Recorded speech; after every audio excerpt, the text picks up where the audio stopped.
안녕하십니까, 정윤태입니다. 이복현 금융감독원장이 대출금리 인하 전 은행권으로 확산해야 한다, 이렇게 발언을 했습니다. 네, 그래서 이복현 대출금리 인하 전 은행권으로 확산돼야, 이런 얘기를 했는데요. 사실상 이복현 이 금융감독원장은 계속 금리 인하를 외쳤어요. 네, 금리 인하를 외쳤고, 왜냐하면은 시장과 가계와 기업은 금리를 인하하라라는 것입니다. 그런데 가장 큰 문제가 뭐냐면은 이창용, 이창용이 가장 큰 문제다. 네, 한국은행 이창용. 그래서 이창용을 해임하지 않으면은 안 된다. 저는 그렇게 생각을 합니다. 그래서 이창용이 문재인 전 대통령이 알박기를 해놨고, 뿐만 아니라 IMF 간부 출신이에요. 그래서 이 IMF가 미국 자본이 가장 많습니다. 그러니까 미국이 완전 장악했다라고 해도 과언이 아닙니다. 그래서 미국이 급격한 금리 인상을 하니까 일본은 자국의 사정을 고려하는 거예요. 그래서 가계와 기업, 우리나라의 가계와 기업이 어떤가라는 것을 고려하면서 마이너스 금리를 유지한 거고, 중국도 자국의 사정을 고려해서 금리를 올리면 다 죽는구나, 안 되겠구나 해서 금리를 내리고 금리를 동결했던 것입니다. 근데 이창용이는 IMF 간부 출신이고, 여러분들 IMF 생각해 보세요. IMF 때 계속 금리 올려가지고 서민들 붕괴시키든 말든 가게 무너지든 기업 무너지든 신경 안 썼다라는 거예요.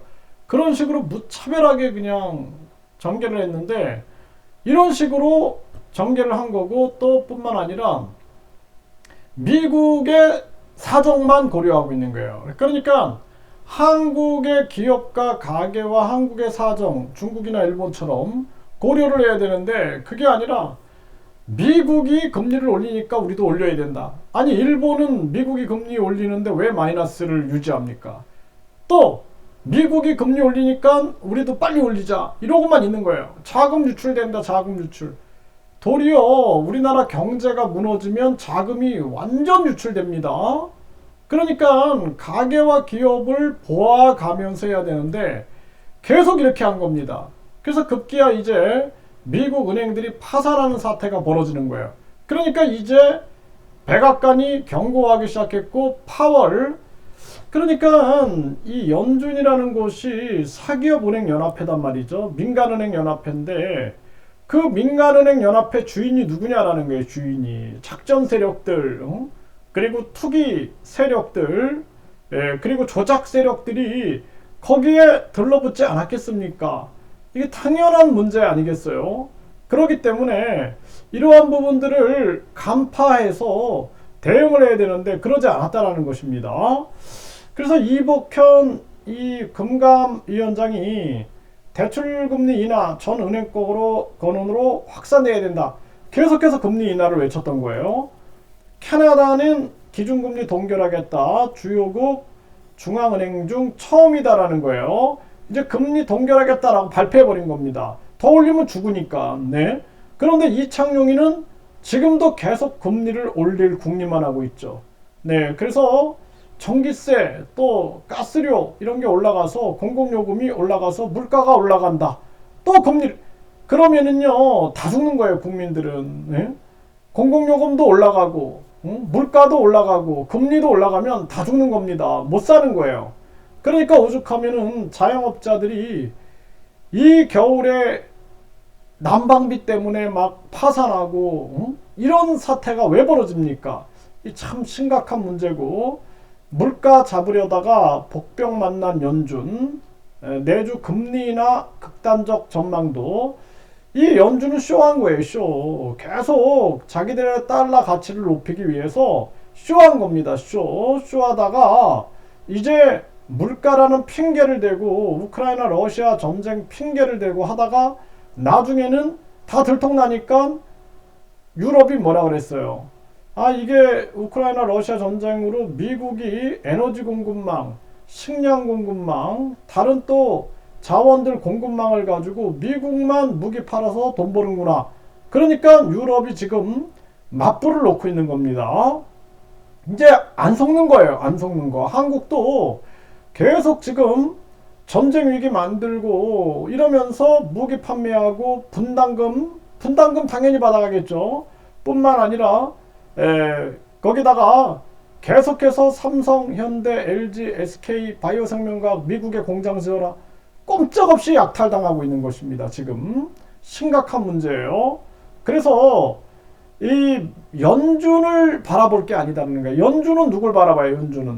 연준은 미국의 물가나 미국의 고용이나 소비나 미국의 경제 상황을 바라보는 거예요. 한국은 일본이나 중국처럼 한국의 경제 상황을 봐야지 연준을 바라보고 있는 거예요. 연준을. 그러니까 이창용이가 연준에 가서 취업을 해야지 한국에 와서 한국은행 총재를 하면 안 된다는 것입니다. 네, 그래서 빅스텝이 부른 SVB 파산, 한은도 4달 금리 동결 가능성. 한은은 그냥 이창용이 먼저 잘라야 됩니다. 이창용이 자르고 추경호 자르고 그 다음에 금리를 빨리 내려야 된다는 거예요. 내려서 무역 경쟁력을 키우고 그리고 뿐만 아니라 가계와 기업을 살려야 된다는 겁니다. 지금 이복현은 계속 금융감독원장은 금리 내려라 하고 있는데 이창용이가 계속 금리를 올리고 있는 거예요. 금리를. 이거 엇박자가 나고 있는 겁니다. 엇박자가. 이게 뭐 하는 겁니까? 이게 심각한 문제가 아닐 수가 없다라는 것입니다. 그래서 우리나라 국민들이 힘을 모아가지고 매일매일 외쳐야 돼요. 이창용이를 해임하라. 이걸 외치지 않으면은 우리 국민들은 아주 힘들어집니다. 오늘도 제가 영상을 올렸는데 2030 젊은이들이 차량에서 번개탄, 연탄과 함께 발견이 되는 것입니다. 또 4명이 차량에 타고 극단 선택을 하고 이런 사람들이 언론에 공개되지 않아서 그렇지 얼마나 많은 사람들이 이러고 있겠습니까? 정말 이거는 대한민국 지금 사람이 살 세상이 아니에요. 네, 아주 심각한 문제입니다. 이 추운 겨울에 길바닥에 앉아가지고 나물 파는 그냥 할머니를 들어 맺혀가지고 아주 그거 보고 제가 눈물이 펑펑 났습니다. 네. 아니 누구는 길바닥에 앉아가지고 나무를 팔고 싶겠습니까? 누가 추워 죽겠는데 온몸이 얼어 죽겠는데 허리 아프고 다리 아프고 그런 할머니들이 얼마나 힘드시겠습니까? 아니 가게를 낼 수가 없어요. 돈도 없어요. 그러면 그걸 불법이라고 생각을 하면은 이거 어떡하자라는 거야. 뭐 어떻게 뭐 좀 도와줘가지고 하든지. 그런데 그냥 들어 맺혀버리면은 어떡하자라는 것입니까? 정말 이건 피도 눈물도 없는 나라가 아닌가. 가슴이 아픈 일이 아닐 수가 없고요. 이 이복현 금융감독원장 대통령한테 건의해서 이창용이를 해임해야 한다. 분명하게 외쳐야 된다. 저는 그렇게 말씀드립니다.